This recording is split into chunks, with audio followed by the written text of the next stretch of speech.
അവരുടെ ജീവൻ രക്ഷിക്കാൻ വേണ്ടി നീ ഈ കാര്യത്തിൽ റിസ്ക് എടുക്കേണ്ട കാര്യം എന്താ ഉള്ളത്? അന്ന് ഞാനൊരു റിസ്ക് എടുത്ത് നിന്നെ രക്ഷിച്ചോണ്ടല്ലേ നീ ഇപ്പൊ എന്നെ സ്നേഹിക്കുന്നത്. പിന്നെന്താ ഇങ്ങനെയൊക്കെ പറയുന്നത്? അന്ന് ഞാൻ കല്യാണം കഴിക്കാനിരുന്നവൻ മറ്റുള്ളവർക്ക് വേണ്ടി ജീവിക്കണമെന്ന് ആഗ്രഹിച്ചവനാ. പക്ഷെ ഇന്ന് ഞാൻ സ്നേഹിക്കുന്നവൻ എന്നോടൊപ്പം 100 വർഷം ജീവിക്കണമെന്ന് ആഗ്രഹിക്കുന്നവനാ. അതുകൊണ്ട് ഇതൊക്കെ ഒഴിവാക്കാൻ ഞാൻ പറയുന്നത്. നമ്മൾ നന്നായിരിക്കണം എന്നുള്ള സ്വാർത്ഥത നല്ലതാ.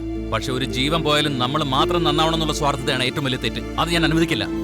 ജീവിതം മുഴുവൻ ഒന്നിച്ചുണ്ടാവണമെന്ന് ആഗ്രഹിക്കുന്ന എന്നെക്കാളും ഇനി എത്ര ദിവസം ജീവിക്കുമെന്ന് പോലും അറിയാത്ത ഈ പാതി ജീവനാണോ നിനക്ക് പ്രധാനം? ഒന്ന് നിർത്തുന്നുണ്ടോ? ജീവിക്കോ മരിക്കോ എന്നുള്ള ചോദ്യമല്ല, അവളെ ജീവിച്ചിരിക്കണം. ഇനിയിപ്പോ ദൈവം നേരിട്ടിറങ്ങി വന്ന് അവളെ വിളിച്ചാലും ഞാൻ അവളെ വിട്ടുകൊടുക്കില്ല.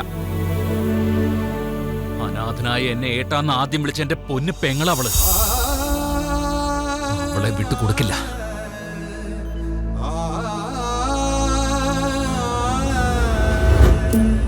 ഓർമ്മ വെച്ച കാലം മുതൽ അച്ഛനും അമ്മയില്ല എനിക്ക്. ആകെ അറിയാവുന്നത് എന്തെങ്കിലും പെറുക്കി ജീവിക്കില്ല. ഒരു തിയേറ്ററിൽ ഞാൻ സ്ഥിരമായി പേപ്പർ പറക്കുന്നത് കണ്ടിട്ട് അവിടുത്തെ വാച്ച്മാൻ എന്നെ വിളിച്ചുകൊണ്ടുപോയി തറയിൽ കിടക്കാൻ സ്ഥലം തന്നു.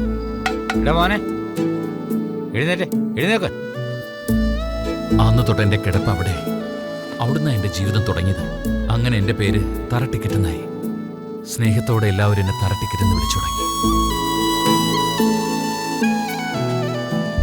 ഒരു ദിവസം റെയിൽവേ ട്രാക്കിലെ പേപ്പറുകൾ പെറുക്കിക്കൊണ്ടിരിക്കുമ്പോൾ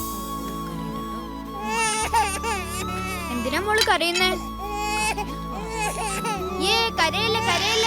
ചേട്ടാന്ന് വിളിക്ക്, നമുക്ക് രണ്ടുപേർക്ക് കളിക്കാം. ഇങ്ങോട്ട് നോക്ക്. ചേട്ടനെ കണ്ടോ? ചേട്ടാന്ന് വിളിച്ചേ. ഞാൻ ചേട്ടനാ. നോക്ക് മോളെ, ചേട്ടൻ. ശരി അമ്മേ.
കളിക്കാം. കരയല്ലേ, ഒരു കഥ പറയട്ടെ.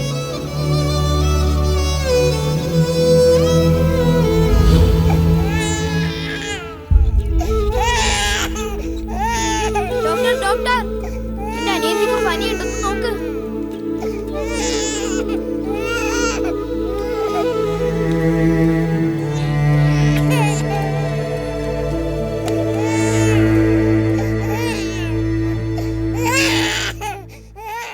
പനി കൊണ്ടല്ല കരയുന്നേ, അതിന് വിശന്നിട്ടാ.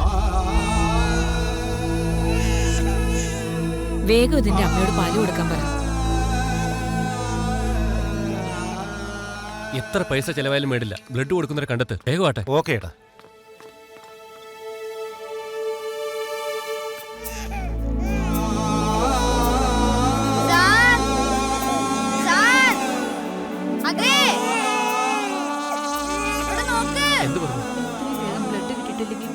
ഡോക്ടർ പറയുന്നേ. സാർ, രക്തം ഞാൻ തരാം സാർ. നീ കൊച്ചുകുട്ടിയല്ലേ, നീ എങ്ങനെ ബ്ലഡ് തരാ? പോ. അതല്ല സാർ, എന്റെ ശരീരത്തിൽ ഒത്തിരി രക്തമുണ്ട് സാർ. ഞാൻ തരാം സാർ. ഒരു പ്രാവശ്യം എടുക്കൂ സാർ, പ്ലീസ്. എന്റെ ശരീരത്തിൽ നിറയെ രക്തമുണ്ട്.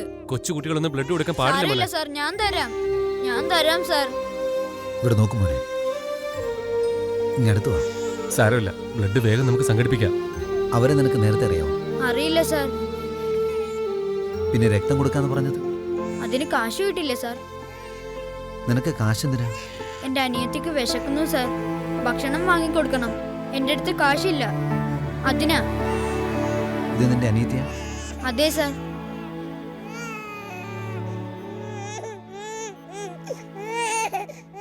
അല്ല സാർ, ഇവളുടെ അമ്മ ട്രെയിൻ ഇടിച്ച് താഴെ വീണു. ഇവളെ എന്റെ അടുത്ത് ഏൽപ്പിച്ചിട്ട് മരിച്ചുപോയി സാർ. ഇനി ഇവളെന്റെ അനിയത്തിയാ. ഞാൻ നോക്കണ്ടേ സാർ?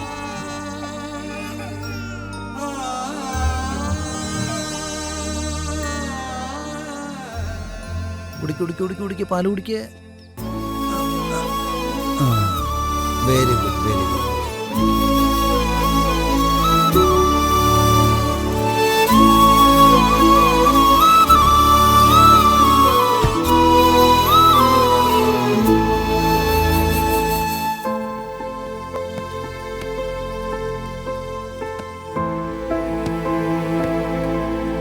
അത് അങ്ങോട്ട് നോക്ക്. അതൊക്കെ ആരാ സാർ?